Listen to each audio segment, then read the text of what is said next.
Coach Show. I'm so excited you're here. I'm currently recording from my motorhome. If you don't know, you're not a part of maybe my email list or follow me on Instagram. My family and I have been spending the last 6-ish weeks living in our motorhome, traveling across the Gulf of the US to the East Coast, and we're on our way back. We're kind of on the tail end of the trip. I joke about this kind of, but I've cried nearly every day, not tears of sadness, but tears of gratitude, because this is a massive, like, once in a lifetime bucket list trip that I really truly thought I'd never be able to experience with our kids at these ages. And I'm actually going to be talking a lot about this whole trip in an upcoming episode, little general life update, trip update to share all the learnings of business, personal, etc. that have come up from this trip.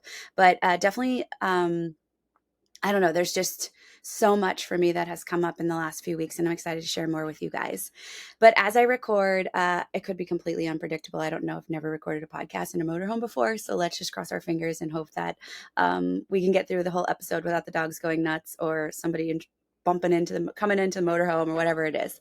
But one of the reasons that I'm going to be diving into a sales conversation is because we are coming up against sales month inside the Best Damn Coach. Sales are an integral part of growing a sustainable business. If you are a coach, you are also a salesperson. And I know this might feel uncomfortable or new. It was for me, coming from being a teacher to then all of a sudden selling my services. So that's why the month of August, we're exclusively devoting to sales conversations. Every month, in fact, we have a resident sales coach who comes in and teaches sales and any questions related to sales, because we want you to thrive in the sales area so you don't feel frustrated and defeated and like, can this coaching thing really work out? But all month long, we're diving into specific topics to help you grow your sales confidence and to also grow your sales. So if you're interested in learning more about what the community looks like, inside the BDC, then head on over to amanda-walker.com// Best Damn Coach. In fact, if you just hop into my website in the upper right hand corner, click Best Damn Coach, you will see all the amazing things that are included, including weekly calls, one-to-one support inside of office hours, 2 amazing vaults of resources that really save you from doing any of the legwork, to the resources you might need as a coach. But most importantly, accountability and community to help you continue to be around like-minded people that really get what it means and feels like to grow a coaching business. So because we're bumping up against sales month, today's conversation continues our theme inside the podcast around sales. And so I'm going to be talking about how to double your sales call conversion with this one specific change.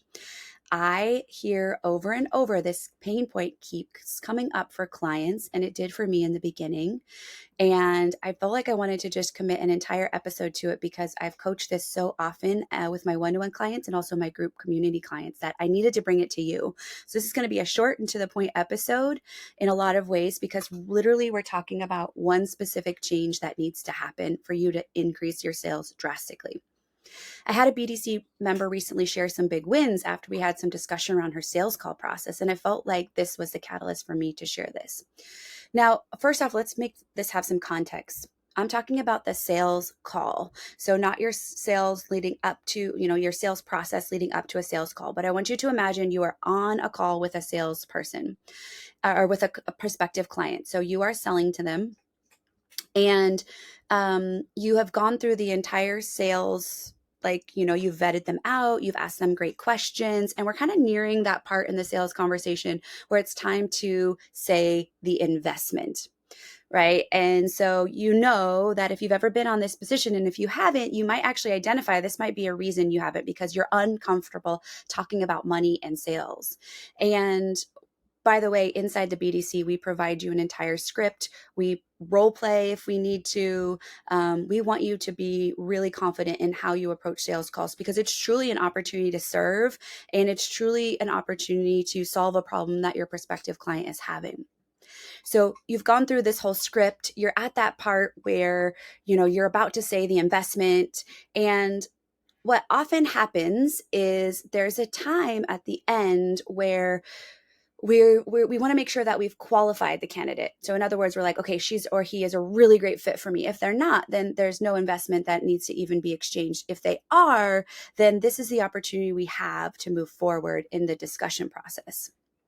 But at this point, after we vetted them out, we're like, yes, this is a great candidate for me. Here's some of the mistakes that often happen. And I see three most common mistakes at this point of the sales call. One, we actually haven't like really listened to make sure that the person is a best client, a best fit for us. Maybe we've just done all the talking.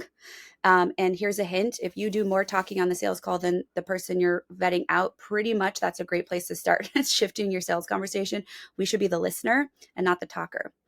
But one mistake that is common here is that you share the investment before you've really handled all the objections. So you haven't asked enough questions or listened to them to see if there's still some things that, like, maybe you haven't built trust with them, or you're just like rushing the conversation because maybe you're nervous, or you don't feel that there's value in doing all the listening. You just want to get right to the price and be like, hey, do you want to do it or not? So that's one common mistake. A second common mistake is that you avoid sharing the investment at all. And so they've been like, yeah, I'm interested. Yes, let's go. But they have no idea what the investment is. Is it going to be $10,000 or is it going to be $1,000? And this is a problem because a yes without knowing the money is still not a full commitment. And so I've had clients before that are like, she said yes, and we got off the phone, and now I just need to tell her the pricing. And then they tell her the pricing via email or send a text message, and then they ghost them. And that's because we have to communicate the investment. Think about it. We wouldn't go buy a car and say yes to a car if we didn't know the price tag. Same applies to coaching. The third common mistake is that you end the conversation by saying, I'll just send you all the information in detail or an email around the investment. And often that is because we're like so uncomfortable with the price. We're like, oh, I'm just going to like send it to them and then I don't have to like worry about it. But you guys, think about this. It's so much easier to not connect or not commit to something via email than it is when we're having a conversation. And it actually is just kind of taking your power away. You're giving your power to them instead of holding the ball in your court to continue the conversation. So if you are constantly finding yourself doing one of these things, then right away, I want you to take those three mistakes and maybe choose one to begin to shift, because I think you will see that your sales call conversions definitely begin to improve. And so what do we want instead, right? What do we want to do instead? And I believe that there's a few important things, three shifts that you can make the opposite, right? That you can own, three improvements to make to grow your sales call conversions. So here they are. The first one is we have to thoroughly resolve any money objections before we get to the investment or after the investment even, right? We want to ask, like, how does that sound to you? What might be, are you ready to move forward? And if they say no, right away, that's a red flag. It typically might indicate there's still other objections. And it might be because there's a lack of trust there. You haven't established trust. They don't necessarily see the value. Or what I really find, it's the last one here, which is they're not really sure if they can have success. They don't believe they can have success yet. And maybe that's because they're so reliant on their past. They're like very past focused instead of possibility or future focused. And so it's up to us on those calls to really begin coaching, I think, is to help them clear out any of those objections, because if there's objections, then they will not move forward with us. So that's one piece. The second, and this is the one that I really want to drill home today, is be ready to take payment over the phone. And this is the one thing that I think will change everything.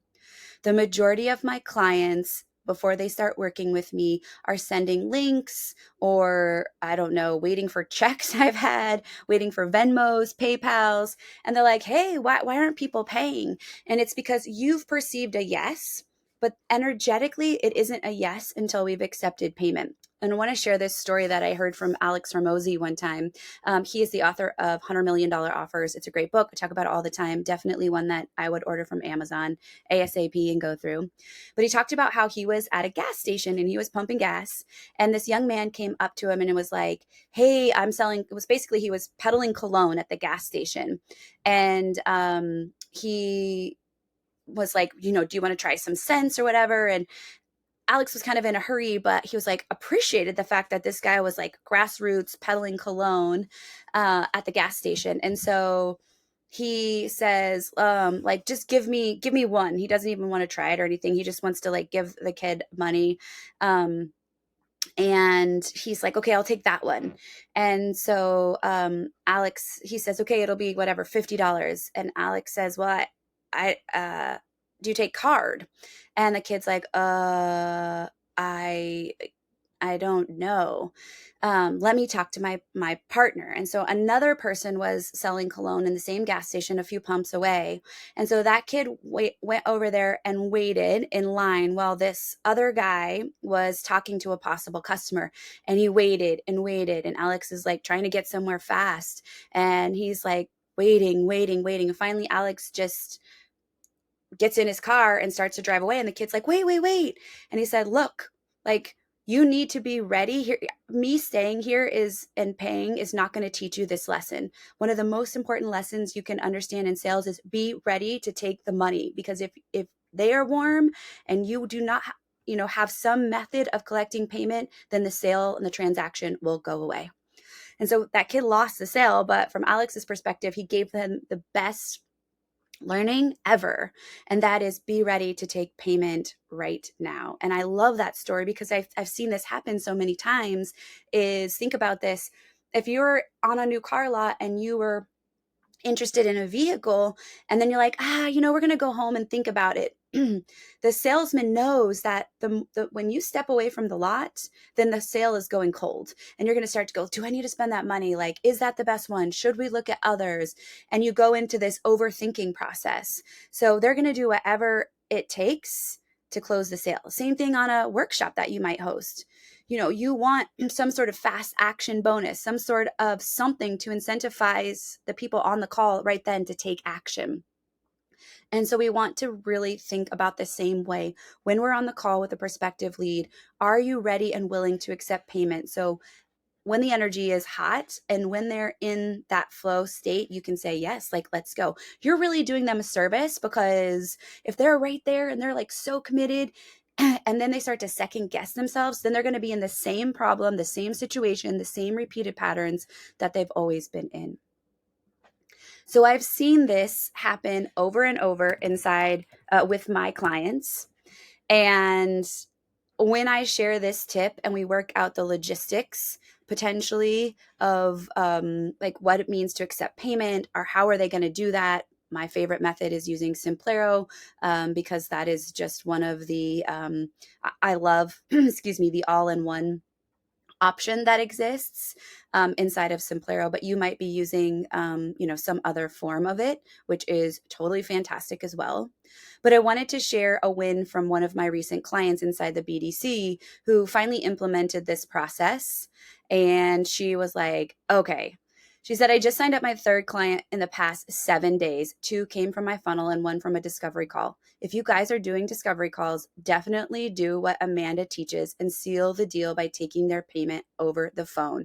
It's been a total game changer. And so I just wanted to offer this today to help you really understand that there's a lot of baby steps that can tweak. So I don't want you to think things aren't working. I want you to keep thinking about, how can I keep tweaking and adjusting the processes that I already have in place to make them better. And I believe when you utilize this one step, you are going to see a vast shift in the number of successful conversions you have for qualified leads. I do want to say that inside of your sales call process. And if you don't know how to do sales calls, you're intimidated by them, whatever the case is, we got you inside the Best Damn Coach. We spend time on this. We're there to support you. You have open communication and asking questions. We have clients constantly saying, we have a sales call coming up, help me, here's what I'm thinking, because we want you to approach those confidently. And the more reps you get on sales calls, the more practice you get, the more confident you will get with these steps. So go out there, lead those sales conversations with confidence, be ready to take payment on the phone. And if this episode resonates with you, I would love for you to share it inside of the comments below here if you're watching our video on YouTube, or over on Instagram, or even just send us an email. We'd love to know what content really speaks to you so we can keep doubling down on that content and supporting you in the best way possible. So enjoy. Till next time, go out and coach them up, and I will see you next week.